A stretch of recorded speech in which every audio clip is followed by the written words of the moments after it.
నమస్తే రమ్మగారు. నమస్తే జయ. ఏదైనా మంచి కథ ఒకటి చెప్పండి రమ్మగారు. బ్రహ్మరాక్షసుడి కథ చెప్తాం. మంచి కథే, కానీ మీరు చెప్పే మీ రాక్షసులందరూ బాగుంటారులేండి. మా రాక్షసులు మంచివాళ్ళు. అవును చందమామల బ్రహ్మరాక్షసుల కథలన్నీ బాగుంటాయి. అవును రమ్మగారు, క్రూరంగా ఉండవు. మీ రాక్షసులందరూ మంచివాళ్ళు. మంచి వాళ్ళండి. అలాగనే కొంచెమే కేకలేస్తారు, ఎక్కువ అంతే కేకలే. అంతే అంతే. పూర్వం అట ఒక ఊళ్ళో ఒక భాగ్యవంతుడు ఒక ఆయన ఉండేవాడట. ఆయనకి ఎన్ని వేల ఎకరాల పొలాలో ఉన్నాయి. కానీ భాగ్యవంతుడికి ఒక పిసినారితనం ఉంది. పని వాళ్ళకి డబ్బులు ఇవ్వడం ఇష్టం ఉండదు ఆయనకి. పాలేళ్ళకి డబ్బులు ఇవ్వాలంటే ప్రాణం పోతుంది. పొలాలు ఉన్నాయి,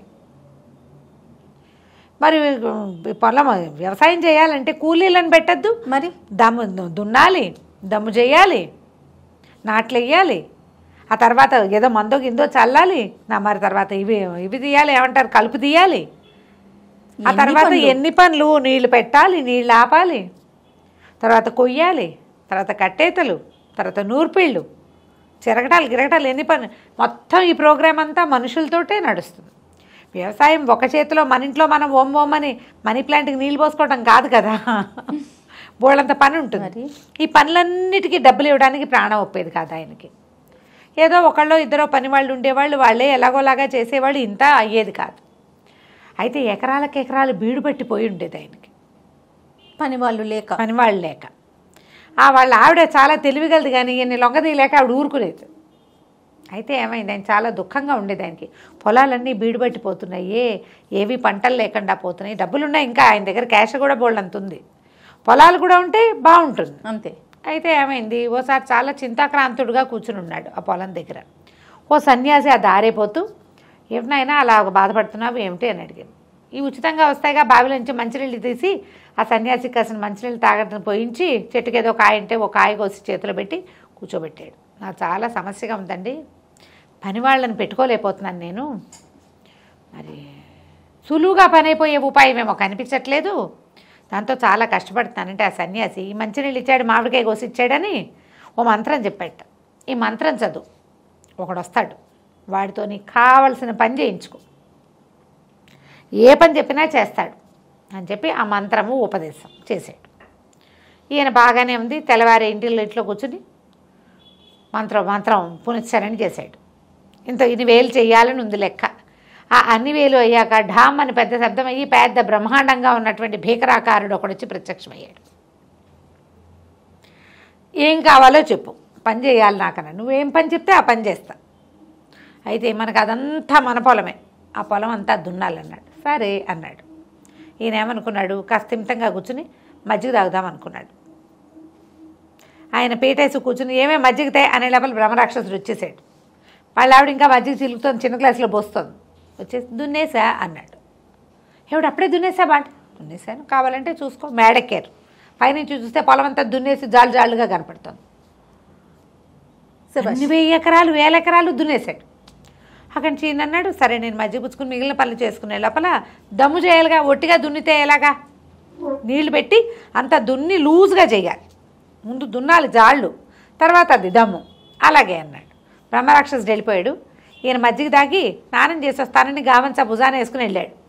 ఈయన ఇంకా ఒక నూతులేంచి వచ్చి ఏదైనా తోడలా బ్రహ్మరాక్షసు మళ్ళీ డింగమని వచ్చాడు. మనకు దొరికితే బాగుండు కదా, భలే ఉంటుంది అమ్మగారు. దున్నేశాను, మా దమ్ము కూడా చేసేసాను. నీళ్లు పెట్టి నేలంతా నానబెట్టాలి.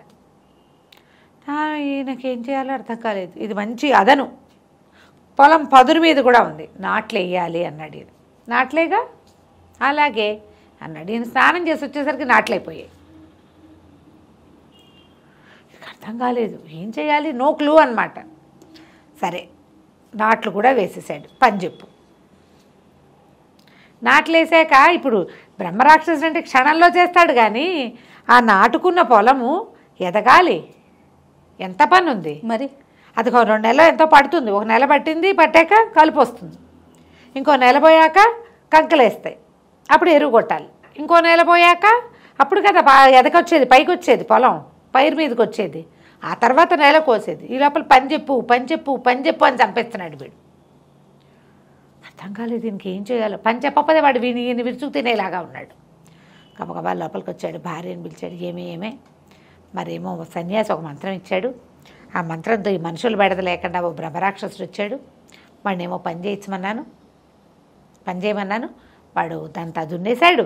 తర్వాత ఏమో దమ్ము చేసేసాడు, నాట్లన్నీ వేసేసాడు. మొత్తం పొలంలో గ్యాప్ లేకుండా మొత్తం వేల ఎకరాల పొలాలు నాట్లు పడిపోయినాయి. పంట పైకి రావాలి. వీడేమో పని చెప్పమంటున్నాడు, ఏం చేయని అన్నాడు. ఆవిడ మధ్య చిలుక్కుంటుంది లోపల. వాడు నా దగ్గరికి పంపించండి. బ్రహ్మరాక్షసుడికి చెప్పాడు, మా ఆవిడ ఒక పని చెప్తుందిరా, నువ్వు వెళ్ళి ఆ పని చెయ్యి అన్నాడు. రాక్షసుడికి చెప్పాడు. బ్రహ్మరాక్షసుడు లోపలికి వెళ్ళాడు. అమ్మగారు మధ్య చిలుకుంటుంటే ఏం చేయమంటావు పని అన్నాడు. ఈవిడేం చేస్తుంది, ఇట్లా వెళ్ళని ఒక వెంట్రుక లాగి ఉంగరాలు చుట్టూ ఆవిడది, దీన్ని స్ట్రైట్గా చేసి పట్టురా, నిన్ను సాఫ్ చేసి పట్టరా. సరేనన్నాడు. అక్కడే కూర్చొని తీసాడు. మళ్ళీ అయిపోతుంది. వదలంగానే అది మేలు తిరుగుతోంది. మళ్ళీ చేశాడు. ఇక ఏం చేసినా వాడి వల్ల కాల నెలలు పట్టినాయి. కాదు రమ్మగారు, టెక్నాలజీ లేదు, స్ట్రైట్నర్స్ లేవు. మరి బ్రహ్మరాక్షసుడు అని చెప్పాము అందుకే. పాతకాలం వాడు కదా బ్రహ్మరాక్షసులు. ఇప్పుడు మన మనుషుల రూపంలోనే ఉన్నారు. అదే కదా, నాన్ టెక్నికల్ రాక్షసులు పాత రోజుల్లోనే ఉండేవాళ్ళు. ఇక వాడు దాన్ని లాగాడు, పీకాడు, తడిపాడు, ఏం చేసినా ఏమీ అవల. అది పుచ్చుకుని ఊళ్ళు తిరగటం మొదలుపెట్టాడు. స్ట్రైట్ చేయించుకోవటానికి. ఇక తిరుగుతూనే ఉన్నాడు. ఈ లోపల వీళ్ళ పంట పైకి వచ్చేసింది. ఈయన కూడా ఇలా రాక్షసుల మీదకి వాళ్ళ మీదకి వెళ్ళకూడదని కూలి, ఇంత పంట వాళ్ళకి ఎలాగూ డబ్బులు వస్తాయి, ఎలాగూ ఇస్తాం. తొలి కాలంలో ఏ పంట లేకుండా డబ్బులు ఇవ్వాలంటే బాధ ఆయనకి. నీకు పంట రావాలంటే ముందు ఎన్ని పనులు ఉన్నాయి, ఎంత ప్రాసెస్ అండి. ఈ ప్రాసెస్ అంతా ఖర్చే కనపడుతుంది. అవును, మనం పంట వచ్చాక డబ్బులు ఇవ్వడం మనకి సులువు, పంట కనపడుతుంది కదా. వన్స్ అది చేస్తే కానీ మనం తర్వాత దానికి పెట్టుబడి పెట్టలేకపోతాం. ఆయన రెడీ అయిపోయాడు. ఇతనేమో ఈ బ్రహ్మరాక్షసుడు ఆ పొడుగాటి మెలికలు తిరిగిన నల్లటి వెంట్రుకని పుచ్చుకొని తిరుగుతున్నాడు. కొన్ని నెలలు తిరిగాక ఓసారి ఒక బంగారపు పని వాళ్ళ వాకిట్లో కూర్చుని ఉన్నాడు బ్రహ్మరాక్షసుడి చెట్టు కింద. ఆయన ఓ బంగారాన్ని, ఒక ముద్దని కాల్చి ఒక మెషిన్లో పెట్టి దాన్ని ఇట్లా సాగదీశాడు. ఇతను చూస్తున్నాడు ఆశ్చర్యంగా. మళ్ళీ ఆ సాగదీసిన ఇంత కడ్డీని మళ్ళీ మంటల్లో వేశాడు.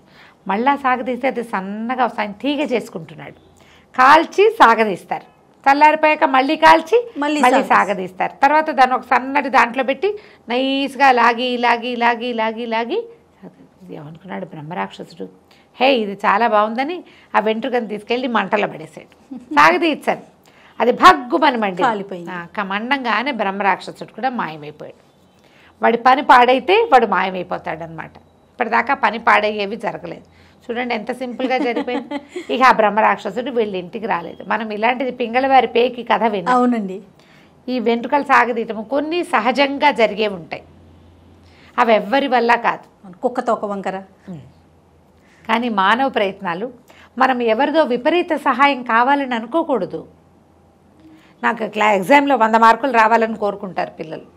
దానికి నువ్వు పని చేయొద్దు. అది కదా, ఎవరైనా ఎగ్జామ్ రాసేసి ఏదైనా విచిత్రం జరిగి రాసేసే పెన్ దొరికేస్తే బాగుండు అలా ఊహించుకునే వాళ్ళం చిన్నప్పుడు. మ్యాజిక్ పెన్ అది అలా పెట్టగానే అదే రాసుకుంటూ వెళ్ళిపోతుంది. కథల్లో చదివి మ్యాజిక్ పెన్ కావాలి, మ్యాజిక్ బుక్స్ కావాలి, మ్యాజిక్ పేపర్స్ కావాలి. ఎప్పుడు మ్యాజిక్లతోటి వాటంతటా అవి జరిగిపోయే క్రియలతోటి జీవితం నడవదు. వాటికి మనమే ప్రయత్నం చేయాలి. బంగారానైనా కాల్చి కాల్చి కొట్టి చేస్తేనే సాగుతుంది. అంతే. దాంతో ఏనగైనా చేసుకోవచ్చు కదా. కాబట్టి మనం ఏం చేయాలి, క్రియ సరిగ్గా చేయాలి. ఎప్పుడూ కష్టే ఫలి, ఈ ధ్యాస పెట్టుకుని ఉండాలి. పిల్లలకి చెప్పండి ఈ కథ. కొంచెం ఉద్యోగాల్లో కొత్తగా చేరిన పిల్లలకు కూడా ఈ కథలు చెప్పండి. తప్పకుండా. ఒకసారి మ్యాజికల్గా జరిగిపోయింది అనుకో, సడన్గా జరుగుతాయి. మ్యాజిక్స్ ఎల్లప్పుడూ ఎలా జరుగుతాయి, అంతటితో ఆగిపోతుంది. పైగా బోర్గా కూడా ఉంటుంది. అంత చిటుక్కునైపోతే బోర్ కదా, మరి కదా బోర్ కొట్టేస్తుంది. అలా కాదు, మనం ట్రై చేయాలి, కొంచెం ఫెయిల్ అవుతుండాలి, మళ్ళీ ట్రై చేయాలి, అప్పుడు సక్సెస్ అవ్వాలి. సక్సెస్ని ఎంజాయ్ చేయాలి, సక్సెస్ని ఎంజాయ్ చేయాలి, సక్సెస్ని పంచుకోవాలి, మనని చూసి ఇంకోళ్ళు నేర్చుకోవాలి. ఎంత ఉంది అసలు మనకు కూడా దాని విలువ తెలుస్తుంది కదా, ఎంజాయ్ చేస్తాం అలా కష్టపడి సాధిస్తే కనుక. అవును. రైట్, చాలా బాగుంది రమ్మ గారు. నమస్తే.